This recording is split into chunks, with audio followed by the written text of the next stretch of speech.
Hi guys, good morning. Ngayon magluluto tayo ng udong. Tapos butangan nato nan ahos kaya maramay kuan dire lamas direkta sa bahay ng atong brother. So ngayon guys, tara puntahan natin ang ating niluto kung ano na nangyayari. Dari na guys. Mao na ni. Amay na mga pinobre na nilutuan. Ato na ilunod an kanini kabuok. Mga 5 ka udong. Ato na ini ilunod kay para mulamat na maluto na dado na makahigop ng sabaw. Nakabuhi manggod ang manok mao ni na sardinas na kanta tapos udong. Diba? So kuman na may niyang nakagala diri guys sa probinsya kay dari na ako. Ang nakagana diri sa probinsya guys, kay kung magkuang ka, magtanom ka ng gayay, mga talbos ng kamote, kung sa Tagalog pa, tanglad, pitas-pitas lang tayo dyan sa ating garden. O diba? So libre na tayo ng ulam. O, ano mo problemahon rakan, ano mo ipanhalo sa imong gulay, kay kung waya, mandakop tag manok, ipakita ang mga manok. O mo dyan, mga manok ng ako brother guys.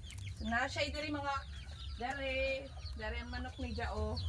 Oh, ito, pwede po ba ito? Ay, hindi pwede lang kita.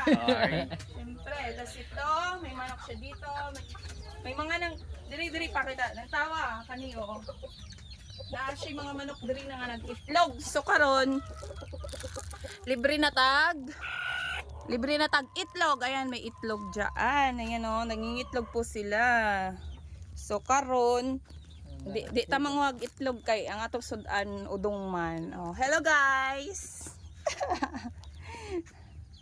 So kuman ato nabalikan an ato niluto kun unay na nahitabo ini.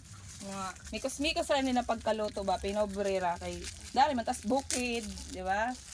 Oh, magluto na ta mo na diyon. Nato ni hot don inin udong. Kay taw-taw diyan guys ang kanang tanglad og kanang kuan, talbos ng kamote. Luto na siya tag-taod. Oh, di ba? Makahigop na ta sa sabaw. Yan. Hala, pahiram ako ng luwag. Wow, luwag. Luwag sandok? Yeah. Assistant. So, ayan guys. Kumulo na po ang ating niluto. Charan! So, let's, taste. May asin na ba ini? Waya pa wo? Jari guys, so grabe ka healthy kay ng harvest tag kanang kuan talbos ng kamote diya sa gilid-gilid. O diba? May nakagana diri sa probinsya. Ani mo ra kang problemahon ang imo ihalo sa gulay. So, that's for today's video. Thank you so much sa panonood. Bye-bye.